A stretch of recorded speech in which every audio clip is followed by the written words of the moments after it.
Hi, hello. How are you this evening? I hope your day was good. I hope you had a great day. I want to welcome you into this live stream so that we discuss topics that are related in history of architecture. When we talk of neo-Renaissance, we are basically talking of what is basically known as Renaissance revival, and this is an all-encompassing designation that covers many 19th century architecture, or what we call the revival styles.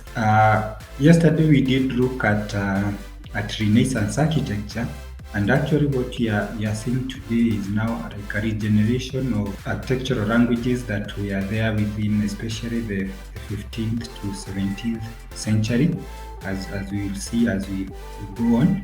So we are also saying that Neo-Renaissance, it was neither Grecian, that is Greek revival, nor Gothic revival, but which instead drew inspiration from a wide range of Classicism Italian model. So the language that we are discussing today, that is Neo-Renaissance, is a language that encompassed or that took inspiration from a number of different Classicism models, because we are saying it borrowed even from Greek revival, Gothic revival, Baroque, all those civilizations that were within that period. We are also saying that under the broad designation, 19th century architects and critics went beyond the architectural style, which began in Florence and central Italy in the early 15th century.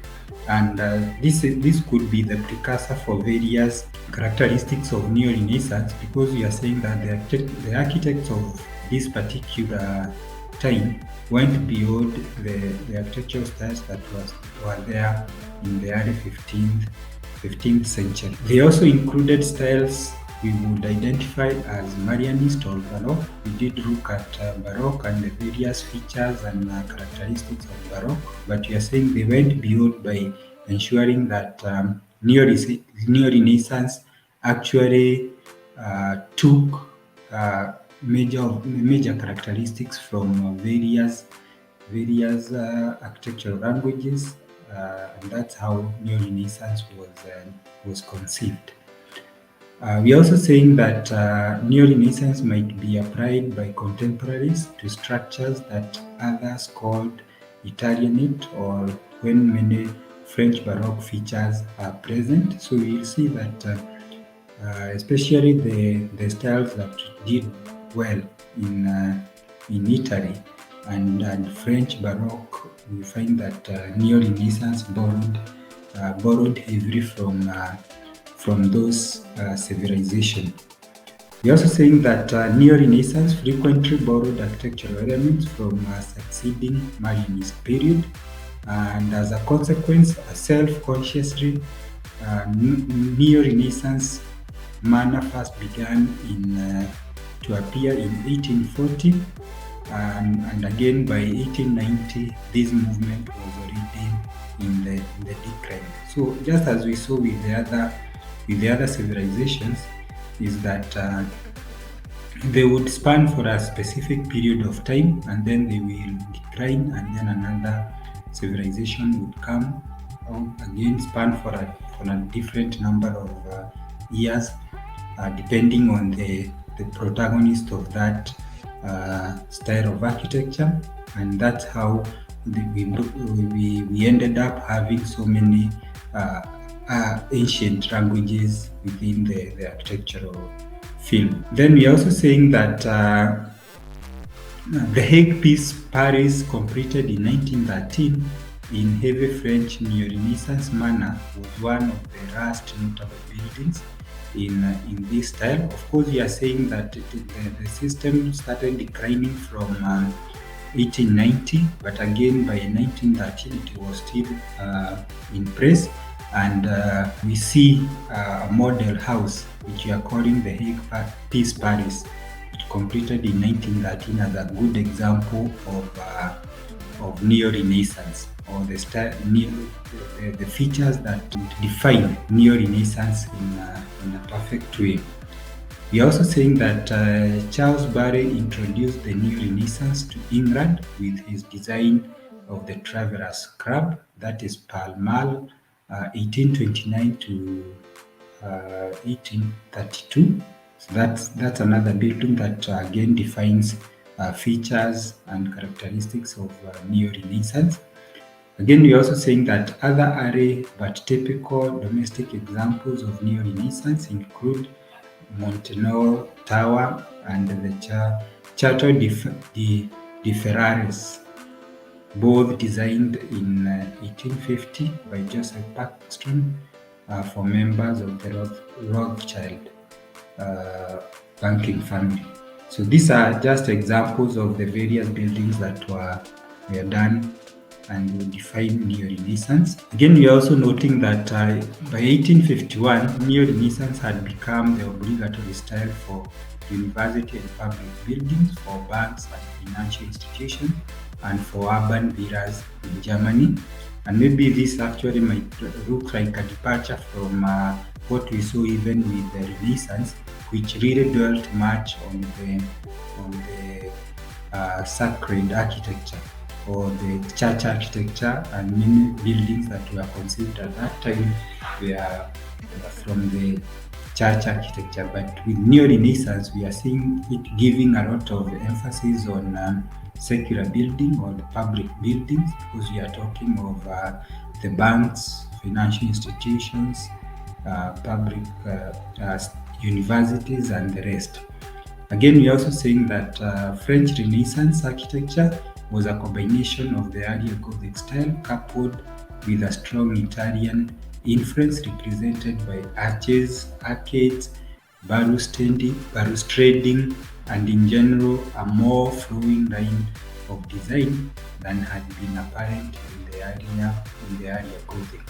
So these are some of the features that were employed in Neo-Renaissance and that would typify Neo-Renaissance. Again, by 1875, Neo-Renaissance had become accepted style in Europe for all public and bureaucratic building. And actually, this is one of the buildings that we have done under Neo-Renaissance, and you can see some of the features that we've talked about: the arches, the pillars, the windows.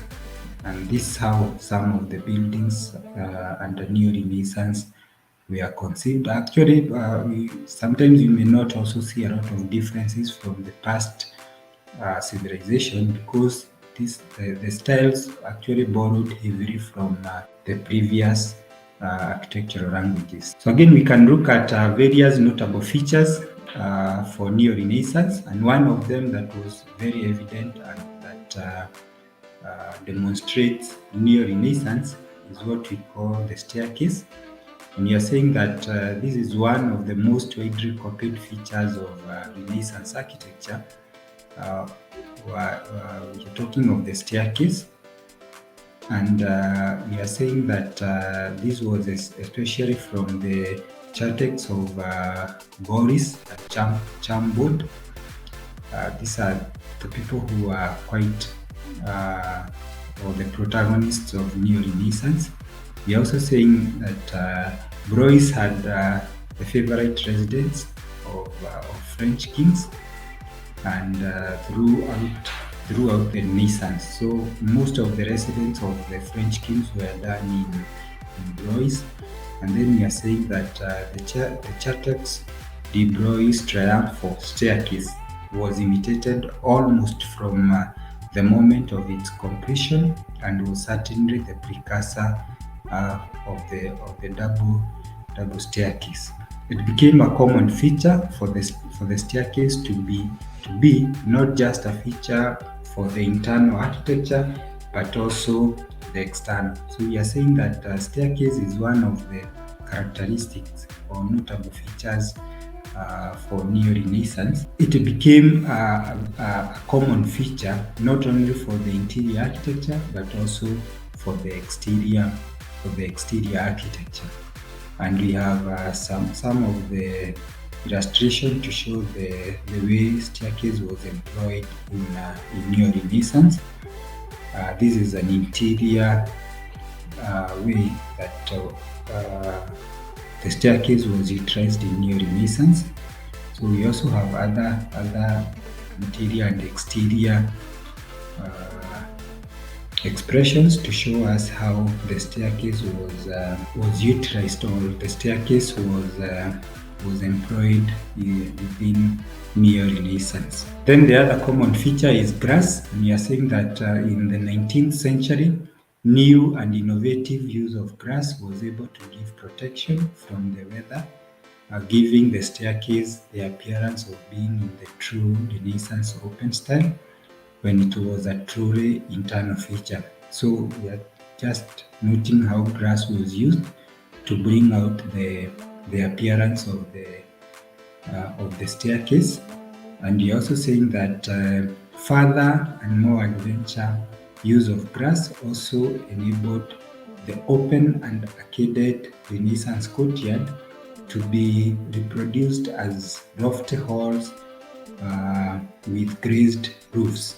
So that's how grass was used within Neo-Renaissance.